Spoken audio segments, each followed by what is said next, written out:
Did you know most people who pay a mechanic to fix their AC have no idea the problem was something they could have spotted themselves? There are 11 things that can kill your car's cold air, and they're not all complicated.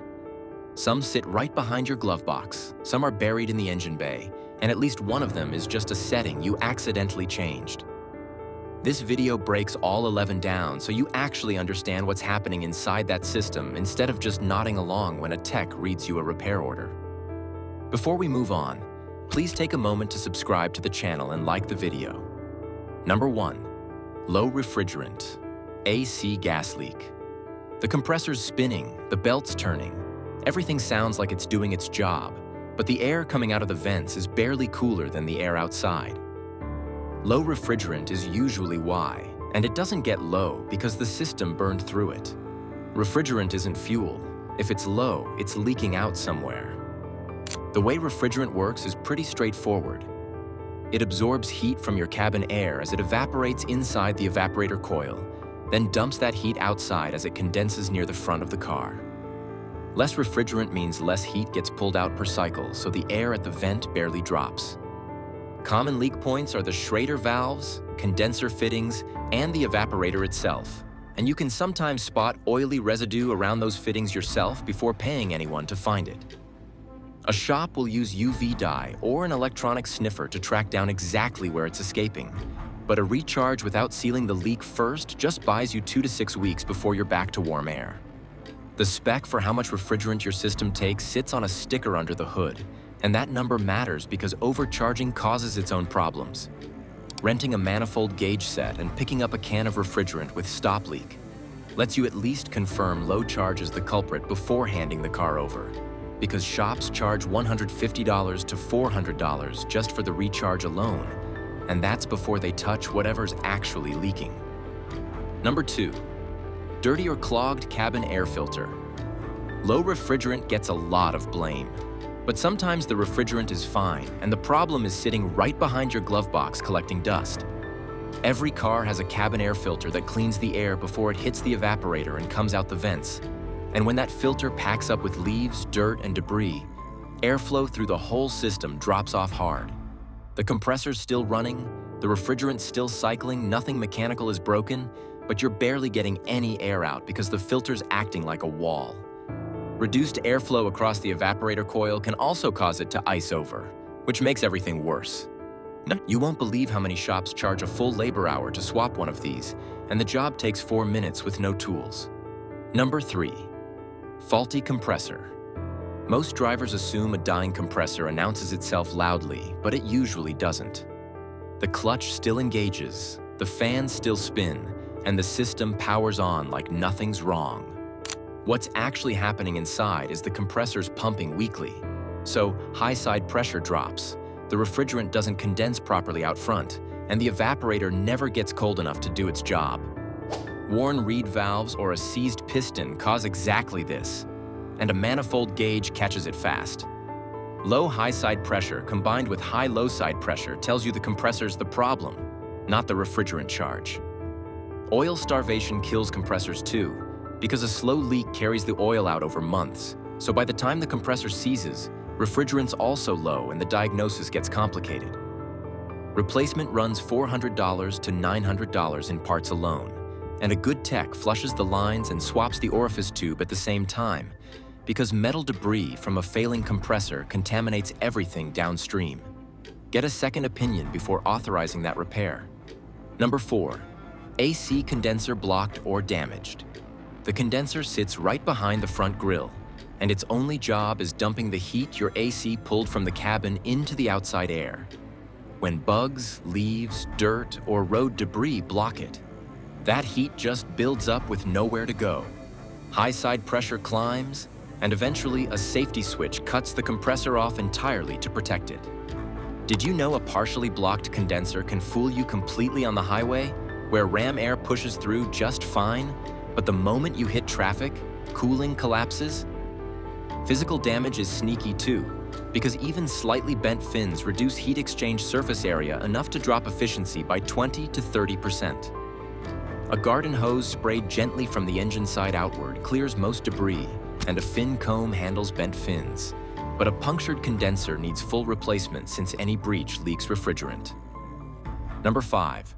Electrical issues, blown fuse or bad relay. Before you spend a dime on refrigerant or compressor diagnostics, pull the fuse box cover and look at the diagram, because most vehicles run 2 or 3 separate fuses through the AC circuit, one for the compressor clutch and another for the blower motor, and either one going down means warm air at the vents. A blown fuse mimics a refrigerant problem perfectly from the driver's seat. Compressor won't engage, no cold air, and you'd never guess the fix costs under $1. Relays are trickier because they fail with heat, working fine on a cool morning and dropping out by noon. You won't believe how often that gets misread as an intermittent electrical gremlin. Swap the AC relay with an identical one from a non-critical circuit in the same fuse box to test it before buying anything. Number 6, broken cooling fan. There's a fan mounted right behind the condenser that most people don't know exists. And its job is pulling air through the condenser fins whenever the car's moving too slowly for natural airflow to do it. When that fan stops working, the AC runs fine on the highway because ram air handles it. But sit at a red light and the condenser overheats, pressure spikes, and the compressor cuts out. Hot air, right when you need cold the most. Fan failures come from motor burnout, a dead relay, a bad resistor pack, or a cracked blade that shakes the motor bearing apart over time. On many vehicles, that same fan also cools the radiator, so a failed fan can push the engine toward overheating in stop-and-go traffic too. Testing it takes 30 seconds. A C on, car idling. Look behind the condenser and confirm the fan's spinning. Number 7, clogged expansion valve or orifice tube. Between the condenser and the evaporator, refrigerant passes through either an expansion valve or an orifice tube, and this small component drops the pressure fast, so the refrigerant can absorb heat inside the evaporator. When it clogs, the evaporator gets starved, and the air at the vents stays warm even though the compressor's pumping fine. Refrigerant needs that pressure drop to shift from liquid to vapor and actually pull heat out of the cabin air, so a restriction before the evaporator means the phase change happens in the wrong place. Orifice tubes run $5 to $15 and clog with debris or oil residue, while expansion valves can stick open or closed. A stuck open valve floods the evaporator with liquid refrigerant, which slugs back into the compressor and damages it from the inside out. Number 8, faulty AC pressure switch. Sometimes the whole system is fine, and a $20 sensor is the only reason the compressor won't run. The AC pressure switch monitors refrigerant pressure and signals the compressor clutch whether it's safe to engage. It protects against 2 extremes. Pressure too low, which means the system's leaking and the compressor would run dry, and pressure too high, which means a blockage or overcharge that could rupture a line. A faulty switch that reads falsely low keeps the compressor off even on a fully charged system. You can test it by jumping the switch briefly to see if the compressor engages, but only with refrigerant confirmed in the system. Replacement runs $30 to $80, and on most vehicles, the switch threads directly into the service port without discharging anything. If a compressor won't engage right after a recharge, check the pressure switch first. Number 9, mold or debris in evaporator core. The evaporator core lives inside your dashboard in the dark, constantly wet from condensation, and that's a perfect setup for mold and mildew to take hold. When it does, the air coming out smells like a wet basement, and the coating of organic growth acts as insulation between the refrigerant and the cabin air passing over the coil. So the air doesn't cool as much even when refrigerant levels are fine. Leaves and debris collect on the evaporator face too, especially if the cabin filter's worn out or missing, and a blocked condensate drain backs water up around the coil and promotes more growth. Evaporator cleaner spray applied through the intake duct kills mold without pulling the dashboard, and that matters because evaporator replacement runs $800 to $1,500 when the dashboard comes out. Number 10, worn out compressor clutch. The compressor doesn't run continuously. It gets engaged and disengaged by an electromagnetic clutch on the front pulley. And when that clutch wears out, the pulley spins freely without actually driving the compressor. From the outside, a bad clutch looks exactly like a bad compressor because neither one moves refrigerant, But clutch replacement runs $150 to $300, while a compressor replacement costs 2 to 3 times that.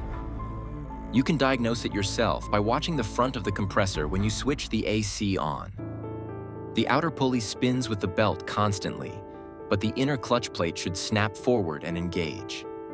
If it doesn't move, the coil or air gap needs attention before anyone quotes you a compressor. Some shops skip that check entirely and replace the whole unit, so ask them directly what they tested. Number 11, incorrect thermostat or climate control settings. This one's last because it's the most embarrassing, but a real number of AC complaints come down to the climate control sitting in the wrong mode entirely. Modern systems with automatic zones, dual-side temperature controls, and touchscreens that reset after a battery disconnect are genuinely confusing. So it's easy to end up with the fan blowing, but the compressor never actually switching on. Recirculation mode trips people up too, because leaving it on too long makes the cabin feel humid and stuffy even when the temperature's dropping. Before calling anyone, confirm the compressor clicks on when you press AC. Bump the fan to a middle or high setting, and check recirculation. Pulling the climate control fuse briefly resets software glitches that make the system behave like a sensor failed.